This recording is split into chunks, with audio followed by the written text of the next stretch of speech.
Guys, this is Igor in Russia with Toll Travels, a British Serbian guy, very well known on YouTube. You're a British man coming to Russia. Right. Can you just, in your words, tell some phases? What do you need to be taken into account? I get a lot of questions from all around the world. Some British, some not. Yeah. And they hold the basic stuff as you can leave that Serbian part out if you want, Right. but from the British perspective, how can people travel during these times and geographically and paper wise, what you need to do? Yeah. So for British people, I'll take this. All right. Okay, everybody. So for British people, you will need a visa to get into Russia. That's the first part. So you can get, I believe, there's visas for 1 month or 3 months. So I can only tell you about what I've heard from my British friends. I've got a couple of British friends that have been coming here recently. One guy in particular, he gets a 3-month tourist visa. And he's been getting a 3-month tourist visa, and he told me 321 British pounds. Now, I'm not sure if that's an express service or a normal service, but I believe it's fairly quick. I think in a few days he got it, so maybe it wasn't an express service. So it's quite expensive, to be honest, £321, but it lasts you 3 months. And bear in mind, if you are coming here, then it's fairly cheap at the moment for tourists, so, it can make up for the cost of the visa. You can save quite a lot of money coming here compared to other countries. So there's that option. Then you have business visas that are 1 year, but with a business visa, you can only be here for 90 days out of 180. Now, you need to have actually business here nowadays. They're strict about it. I've heard. When I got my Serbian business visa, it's like a glorified tourist visa. But when did you have it? Exactly, 2020. That was fine. I got rejected. Me.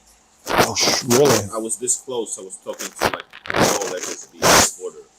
So they were. I made videos about it as well. They said I will let you in, but I should not.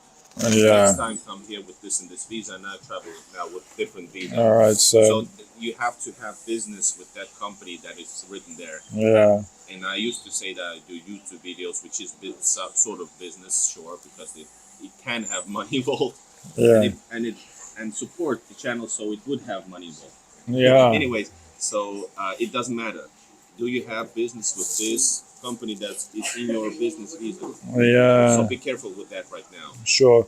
I mean, I'm not applying for business visas these days anyway, but this British friend of mine, what he did, I'm not recommending this. I'm just telling you what he did, okay? He got 1 3-month visa, and then he left Russia. He went back to UK. He applied for another 3-month visa, and he got it. And he's doing this every time. Like I said, I don't say you should do this. I'm just telling you what he's doing. And somehow he's done that twice, I think, in the last year or so. So yeah, anyway, so that's the visa part over with. Now travel from the UK.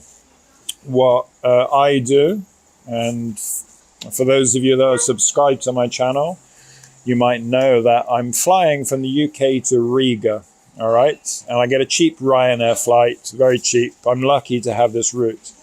Then I stay in Riga for 1 night, and then I get a Lux Express bus that goes from Riga all the way to St. Petersburg. It goes through these windy Estonian and Latvian roads, quite slow going, to be honest. It takes about 11, 12 hours almost. And it's a nice bus. And it cost me 57 euros. They've, because of the climate at the moment, they bumped up the prices a little bit. But it's direct. And it's, nice bus. And that's it. So that's, some people don't want to bother with this. They just want to fly into the country. So if you want to do that, you have to fly to Istanbul. That's the main hub, Istanbul, but you can fly from Serbia, but flights from Serbia are generally expensive, direct to Russia, but you can fly from Istanbul, generally cheaper. Or depending where you're coming from, you can also fly from Yerevan to Russia, maybe Georgia these days, and Dubai as well. So it depends where you're coming from, but if you're coming from the UK, then those are the options. So yeah, I think that's about it, really. Does Does it go through Narva? Goes through Narva. Why do they have own borders, or Narva is the only one? Do like Latvia, Vilnius have?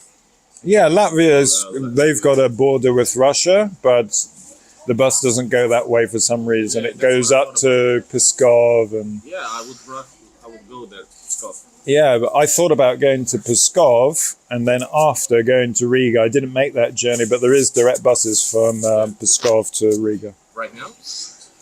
Last time I was here in the summer, they had them. So I don't know why it would be any different. That's interesting to hear. And by the way, if you need to have some information about citizenship, there's a link in my description. I cooperate with this Moscow lawyer who helps. I know this guy, not personally. Yeah, but I know him. He helps people. You can have a free consultation, so you can actually just have a start off questions about what to do if you have in this plans, or what are your options. So you get a perfect legal advice on what to do. Student visa is another option. For sure. Or if you're interested in being here long term, then you can marry a Russian person. That's one option. For love, of course, not just for a visa.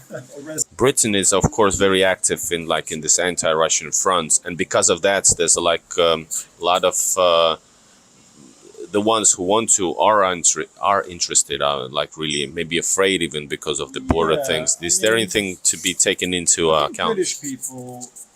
So I think British people are generally quite intrepid, We like to get here, there and everywhere traveling, but there will be some people that would not want to come here at the moment. But I can assure you that there's no hostility from the people here. If you tell them you're from Britain, it'll normally be a good thing, you'll get good reactions. I was in Murmansk, I remember a couple of winters ago, and I told some taxi drivers from Britain, he's like, "Oh my God, nice to meet you. I've never met a British person before." So British in Russia? Sorry. Yeah, he's never met a British person before, this guy in Murmansk. Murmansk. Yeah. So, Russians love foreigners. Yeah, and people are polite on the street here as well. They're not gonna, hit you with a baseball bat or something. Even if they did have some negative opinions, they're gonna be polite, shake your hand and whatever. I've never heard of anybody here being targeted because of, his nationality personally, but